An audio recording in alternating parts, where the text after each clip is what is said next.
Hey guys, it's About Beer 30. Let's take a walk into the kitchen and see what's in the fridge today.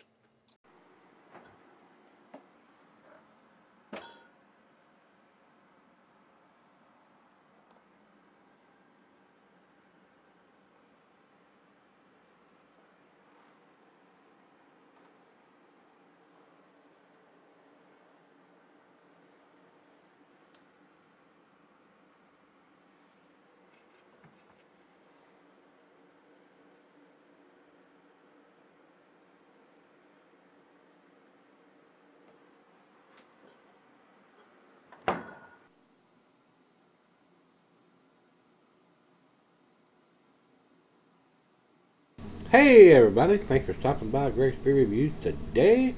I certainly do appreciate it. Thanks for stopping by.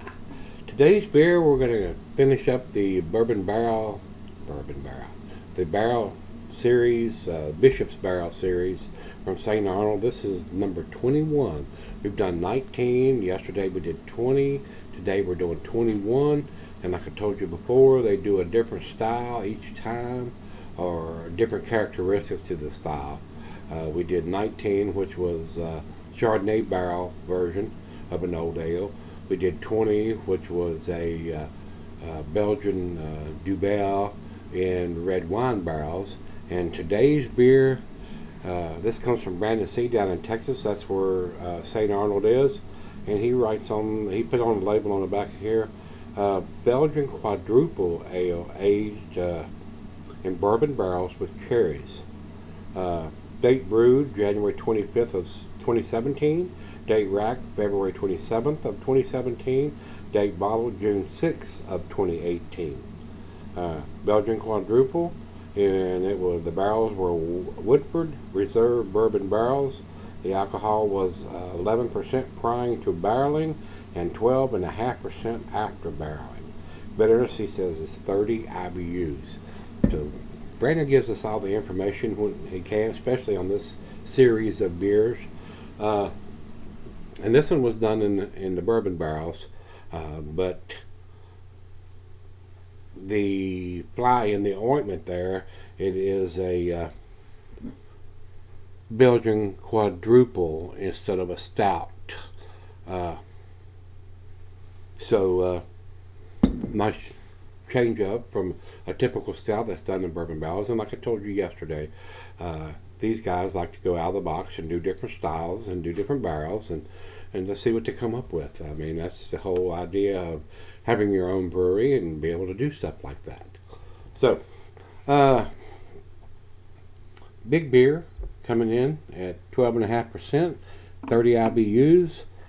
Commercial description is fairly lengthy, so bear with me. I am going to read it. It says Bishop's Barrel number 21 is a Belgian Quadrupel aged in Woodford Reserve bourbon barrels with cherries.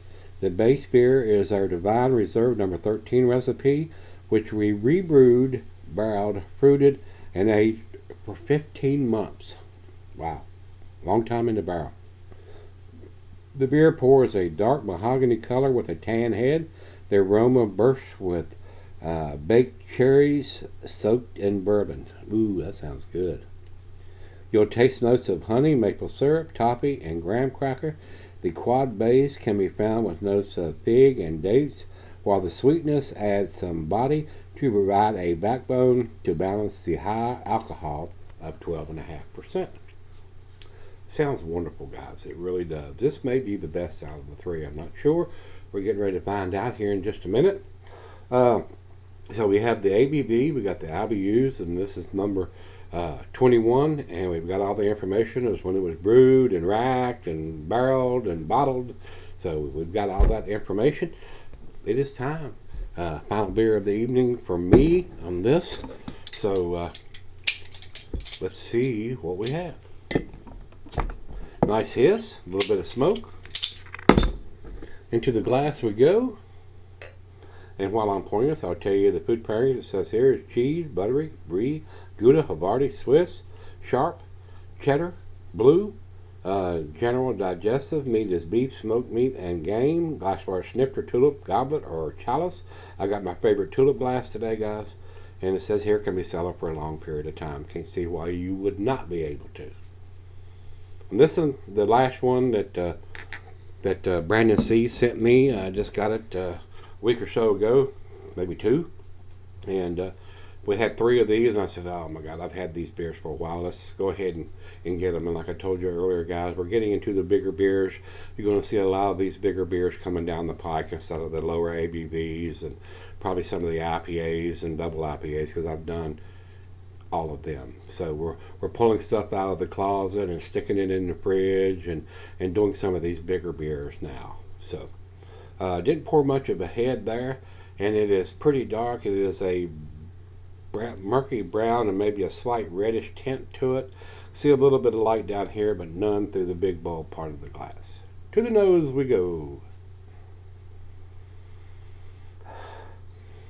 Definitely getting the bourbon notes on that, and I love that. I'm a big bourbon beer fan. I don't drink bourbon, but I do like it in a beer. It's not to the dark stout color, since it's a quadruple Belgian quad, but I do like a bourbon barrel Belgian quad. So smells very nice. Maybe a little hint of some vanilla.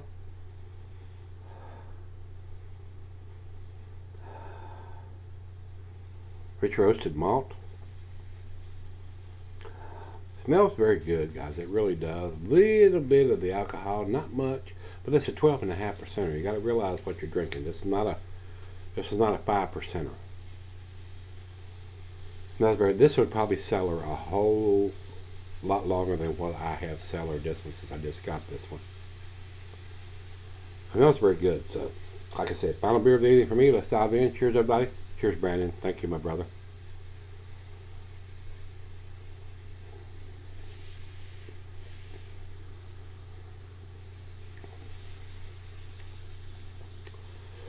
The bourbon is basically not off the chain for something that was in a bourbon barrel for 15 months. I am getting it. It is there. It is not overpowering the rest of the beer.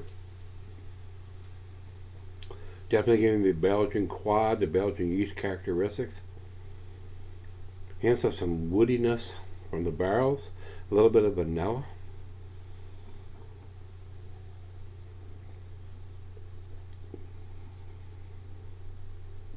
And we might get some other characteristics. I don't know if we're going to get any kind of coconut or anything like that. But it's cold right out of the fridge. So it is time to do what we normally do. Yep, I'm going to take this out and let her have a sip or 2 out of it. And we're going to sip on this probably 30 minutes or so, maybe a little longer, fire up a stogie to go with this, and come back after it comes up to room temperature, and see what we end up with. Alright guys, I'm back. Got just a little left here. I do find this a little bit better than number 20 and number 19, just because of the bourbon notes that I'm getting instead of the wine barrel notes that 19 and 20 had. I'm a bigger fan of the bourbon notes than I am from the wine notes, guys. I'll be straight up honest with you. There's probably some people out there that are wine connoisseurs or wine drinkers that may think 19 and 20 were better than this or just as good. But I enjoy those bourbon notes. If I want to drink wine, I'll drink wine.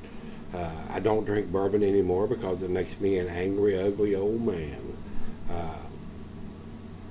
It makes me very ugly, so I quit drinking bourbon or dark or liquor, period. I don't drink liquor, so the only bourbon that I can get is when I have a bourbon barrel aged version of something, whether it's a quad, a stout, a porter, or whatever it may be, guys. And I find those notes a little more appealing to my palate, just my opinion.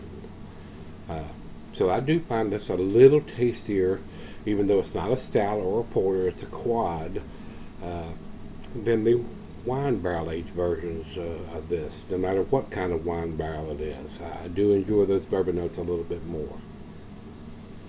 And for 12.5%, the alcohol seems to be very well hidden now that it's warmed up to room temperature. Was a little boozy out of the fridge, but you got to realize you're drinking a 12.5%er and not a 5 or a 5.5%er or something like that. Very nicely done. I enjoyed this. humble, honest opinion, I think this is a little tastier beer than number 19 and number 20 was. So it's just me. It's just my opinion. Beer tastes are so subjective.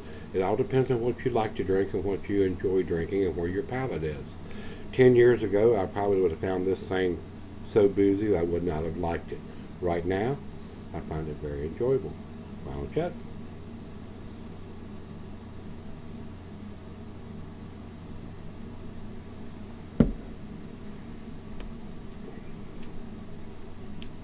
That's very delicious to me, guys. I enjoyed this a little bit more than number 20 and number 19. I like those bourbon notes. I really, really do. And this one, I'm not giving that big Brettanomyces yeast characteristics to it. It is a Belgian quad, so don't know what yeast they've used on this one.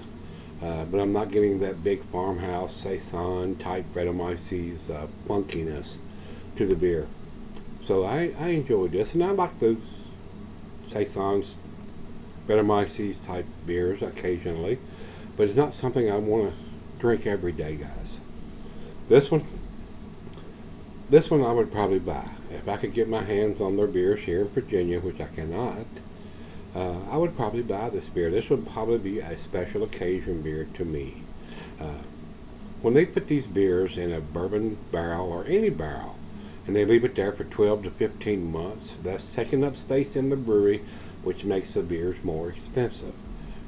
That's just bottom line. I mean, that's just the way it is. But they're not putting any kind of silly foil on them like a lot of breweries do, or dipping it in wax.